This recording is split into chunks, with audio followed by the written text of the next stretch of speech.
Visakha steel plant ఘటనకు సంబంధించినటువంటి ఇష్యూని మీరు చూశారు. ఆ స్టీల్ ప్లాంట్ ప్రమాదం జరిగినప్పుడు బహుశా మీరు కూడా వెళ్ళారు అక్కడికి. అంతకు ముందే నారా లోకేష్ వెళ్ళినప్పుడు అక్కడ ఆయన వ్యవహరించినటువంటి తీరు, ముఖ్యంగా పారితోషిక అదే ఈ పరిహారం విషయంలో కార్మిక సంఘాలు అడిగినప్పుడు ఆయన వ్యవహరించినటువంటి తీరు, ఆయన చాలా చులకనగా మాట్లాడడం, ఎలా చూడాలి ఈ అంశాన్ని? సార్, ముఖ్యంగా మీకంటే ముందు వెళ్ళిన నారా లోకేష్ అన్నారు. కాదు సార్, నాతో పాటే వెళ్ళిన ఓకే, నారా లోకేష్ గారు. Right, okay. ఎందుకంటే అదే ఆశ్చర్యం. మనమేముంది ఇక్కడ, అక్కడ ఏ ఇన్సిడెంట్ జరిగింది? ఎందుకంటే అది కమ్యూనిస్ట్ భావజాలం ఎక్కువ ఉంటది. జస్టిస్ గోపాల్ గౌడ్ గారు, వడ్డే శోభనాద్రేశ్వరరావు గారు వైజాగ్ స్టీల్ ప్లాంట్ ఉద్యమంలో ఎక్కువ పాల్గొంటారండి.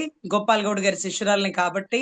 సో అక్కడ సీన్ ఆఫ్ అఫెన్స్ ఏమేం జరిగిందో, ఆ ఇన్సిడెంట్ ఇక్కడ ఎలా ఎలా జరగాల్సి వచ్చిందో, అనుకోకుండా జరిగిన ఘటన, ప్రీ రైట్. ప్లానెడ్ ఘటన, లేకపోతే ప్రైవేటీకరణ చేయడానికి ఇలాంటి ఘటనలు ఒక 10-15 పునరావృతం అయ్యాం అనుకోండి. ఇది చూడండి, మీ వల్ల కావట్లేదు, అదే ప్రైవేట్ వాళ్ళకి ఇచ్చేస్తే చాలా కేర్ఫుల్ గా రన్ చేస్తారు. వాళ్లే ఉత్పత్తి తెచ్చుకుంటారు, వాళ్లే రా మెటీరియల్ తెచ్చుకుంటారు. ఏదో కథలు చెప్పడానికి పొమ్మనకుండా పొగబెట్టేటటువంటి ఛాన్సెస్ కూడా ఎక్కువ ఉండొచ్చు సార్. అందుకనే నేను ఓకే. ఆ రోజు మార్నింగ్ 9:20 ఫ్లైట్ సార్ గన్నవరానికి. ఆ రోజు నేను వెళ్తుండగా ఆశ్చర్యం ఏంటంటే, నిన్నటి రోజు సాయంత్రం 4-5ంటికి జరిగిన ఘటన.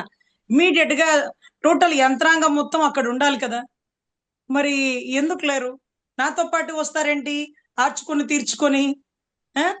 అరే, ఆయన స్పెషల్ ఫ్లైట్ సార్. చాలా ఫుడ్ అంతా ట్రావెల్ అవుతూ ఉంది, అంటే చెకింగ్ కి వెళ్తుంది. ఎవడ్రా బాబు ఇంత ఫుడ్ తీసుకొని పోతున్నాడు, తినడానికే ఫ్లైట్ ఎక్కుతున్నాడా ఏంటి అంటే, అదేంటండి ఇది డిప్యూటీ సీఎం గారు కి సంబంధించిన స్పెషల్ ఫ్లైట్ కోసం అన్నారు. పోనీలేండి, టానికి తినేసి మాట్లాడాల్సిన చోట గట్టిగా మాట్లాడమనండి, ఆయన ఆరోగ్యం జాగ్రత్త అండి అని కూడా ఆ స్పెషల్ గా ఎవరు ఫుడ్ లగేజ్ తీసుకొచ్చిన అతనికి చెప్పినాను సార్. సరే, ఆయనతో పాటే నారా లోకేష్ గారు దిగినారు. ఇద్దరు కలిసే బయటకు వచ్చినట్టున్నారు. స్పెషల్ ప్రోటోకాల్ ఆయన కోసం వెయిట్ చేస్తూ ఉంది. అక్కడికి వెళ్ళి ఆయన ఏం మాట్లాడారు? అలా మాట్లాడొచ్చా, అలా మాట్లాడకూడదా? సార్, మీకు అర్థం అవుతుందా? ఈ రోజుకి సీఎం గారు వెళ్ళవా? ఈ రోజుకి సీఎం గారు వెళ్ళలేదు సార్. ఈ ఈ చిన్న లాజిక్ ని గమనించినారు సార్? ఈ రోజుకి సీఎం గారు వెళ్ళలా. ఇంకొకటి ఏంటంటే, మీరు కొంచెం గమనించి అబ్జర్వ్ చేస్తే, బీజేపీ ఏదైతే ఉందో అక్కడే వైజాగ్ నుంచే మాధవన్ గారు, ఆయన ఏదో ఏదో పోస్ట్ అయింది స్టేట్ లో, పెద్ద పోస్ట్ కదా, నాకు ఐడియా లేదు. అయితే మాధవన్ గారి లోకల్ కాన్స్టిట్యున్సీ వైజాగ్, బీజేపీ యంత్రాంగం అక్కడ ఎవరు వాయిస్ ఇవ్వలా. మేము కాపాడతామని కానీ, ఇలా జరగడానికి ఖండిస్తున్నామని కానీ ఎక్కడ ఒక బీజేపీ కండువా మాట్లాడరా. వస్తే మీరు వస్తారు, లేకపోతే జనసేన వస్తుంది, లేకపోతే టీడీపీలో చిన్న చిన్న మంత్రులు ఎవరెవరు వచ్చినారు, చిన్న చిన్న మంత్రులు వచ్చేసినారు. కానీ సీఎం గారు రాలా. చిన్న చిత్తగా మంత్రులు వచ్చినారు, ముఖ్యమైన మంత్రులందరూ వచ్చినారు, కానీ ముఖ్యమంత్రి రాలా. ఏంటి అంటే, ముఖ్యమంత్రి రానివ్వకుండా నారా లోకేష్ గారు, నేను హ్యాండిల్ చేస్తాను ఇది.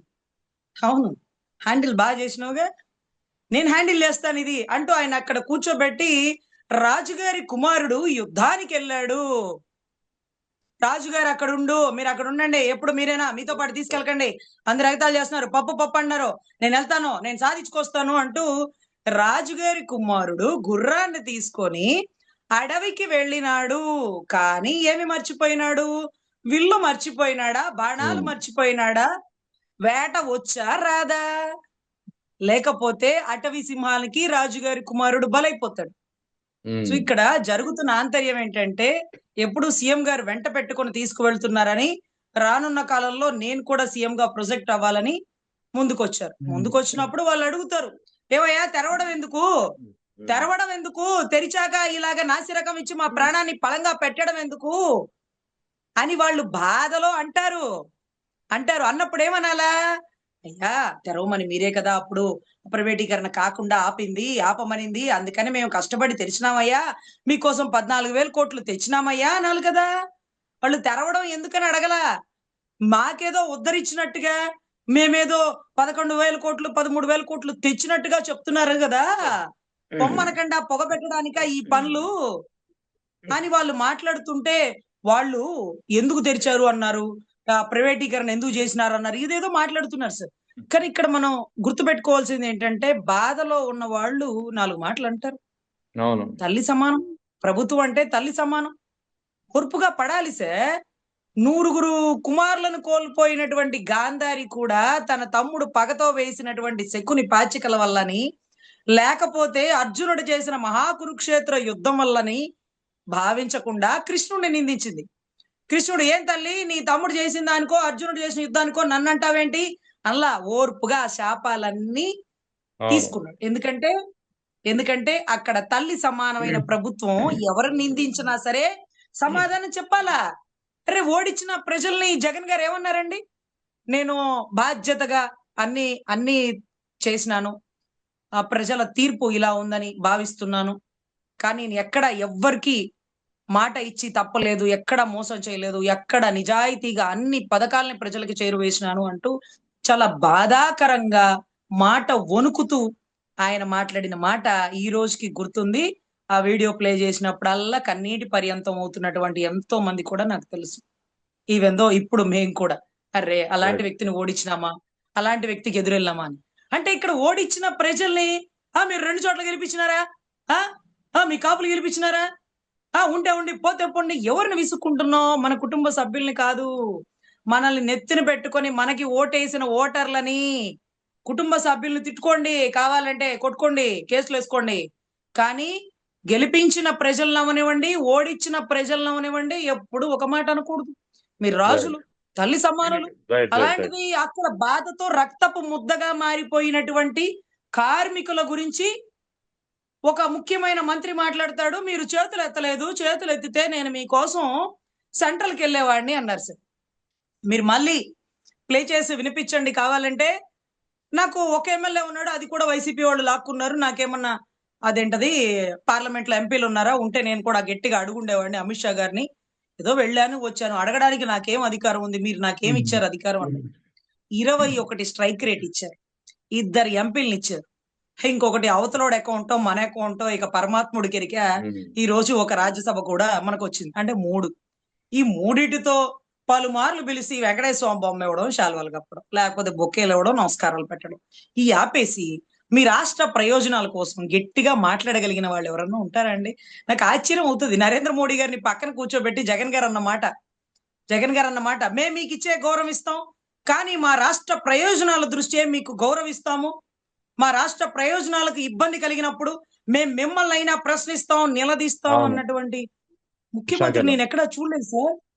సెంట్రల్ ఎవరన్నా ఇంప్రెస్ చేస్తారు, అందరూ నుంచొని నమస్కారం ఇస్తే అనుభవజ్ఞుడు చంద్రబాబు గారు వంగి నమస్కారం పెట్టాడంటే అది గొప్పతనమేమో. మరి మాకు అర్థం కావట్లా. ఈయనేంటో పిఎం ని పక్కన కూర్చోబెట్టుకొని ఆ రాష్ట్రంలో అయ్యా మీరు నరేంద్రజీ, మోడీజీ నమో అని పొగడకుండా మీతో సన్నిహిత సంబంధాలు కేవలం మా రాష్ట్ర ప్రయోజనాల దృష్ట్యా, రాష్ట్ర ప్రయోజనాలకు ఇబ్బందికర కలిగినప్పుడు మేము మిమ్మల్ని అయినా విభేదిస్తాం, మీతోనైనా ప్రశ్నిస్తాం, మాకు మా రాష్ట్ర ప్రయోజనాలు ముఖ్యం అన్నటువంటి వ్యక్తి సార్. ఇక్కడ ఈ రోజు మనం ఆ ఘటనకి కారణాలు నాసిరకం కోల్, నాసిరకం ఐరన్ ఓర్.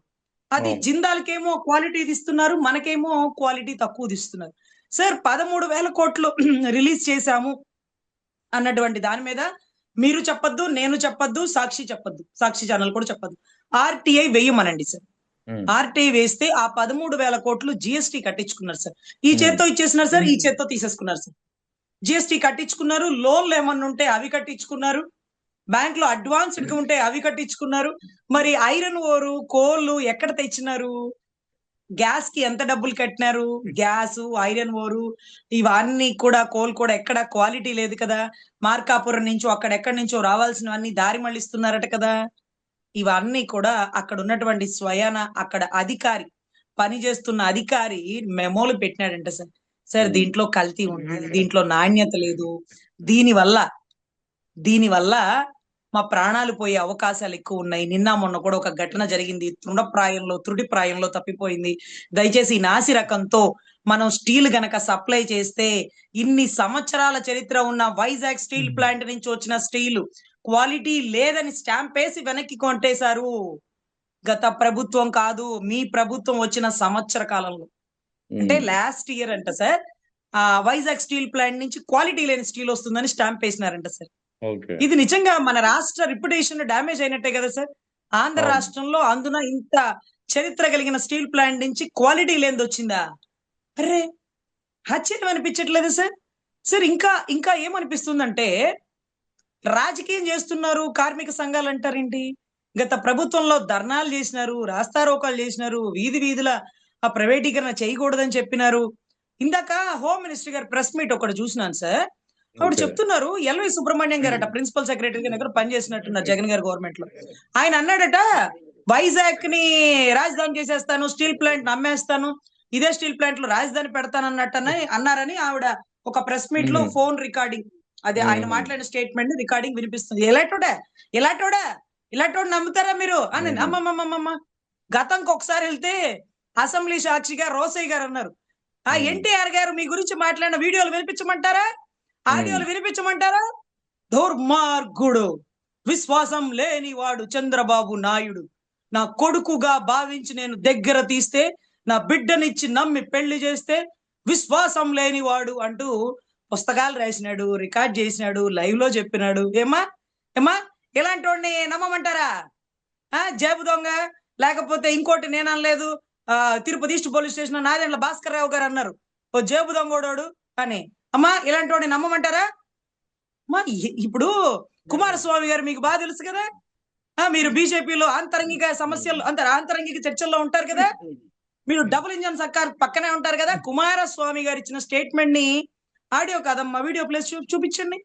2021లో అనుభవం లేనటువంటి గౌరవ జగన్ గారు 2 సంవత్సరాలు కరోనా తప్పగా కూడా ఇబ్బందులు పాలైనప్పటికీ కూడా వైజాగ్ స్టీల్ ప్లాంట్ ని ప్రైవేటీకరణ చెయ్యకూడదు అని అసెంబ్లీలో తీర్మానం చేసినట్టుగా, ఆయన అంటే ఆయన డప్పు ఆయన కొట్టుకుంటాడు, వైసీపీ వాళ్ళు డప్పు వైసీపీ కొడతారు. కుమారస్వామి గారు ఎందుకు కొడతారు? ఎవిడెంట్రీగా చూపించినారుగా అసెంబ్లీ సాక్షిగా అని. నిన్న జగన్ గారు వచ్చి, నేను ఇచ్చిన స్టేట్మెంట్ కాదు ఇది, ఎవిడెంట్రీ ఇదిగోండి, పలానా డేటు, పలానా టైము, పలానా అసెంబ్లీలో పలానా సభ్యుల సాక్షిగా. అయిపోలా? అదిరిపోలా? అంటే ఏం చెప్పాలనుకుంటున్నారు? ఎల్వి సుబ్రహ్మణ్యం గారు జగన్ గారిని ఇలా అన్నారు అని మీరు చెప్పదలుచుకున్నారా?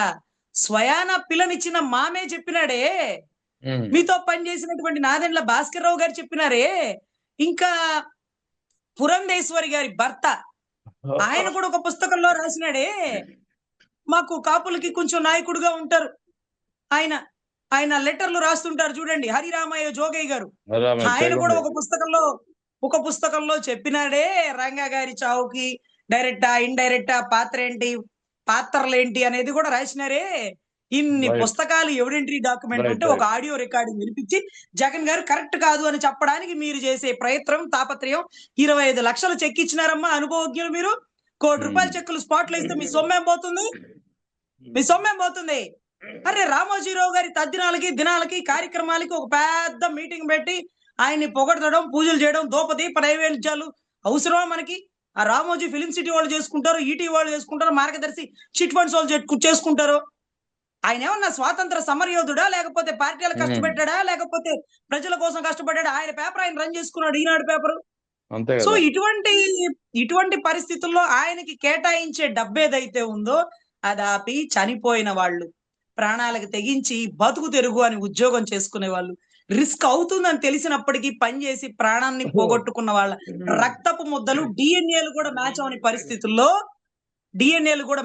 పరిస్థితుల్లో దయచేసి వాళ్ళకి మనిషికి ₹1 ఇచ్చి అనుభవం లేనోడు ఇవ్వడం ఏంటి? అనుభవం ఉన్నోడిని నేను కోటికి ఇంకో 50 లక్షలు కల్పిస్తున్నాం అని చెప్పండి అమ్మా గొప్పగా.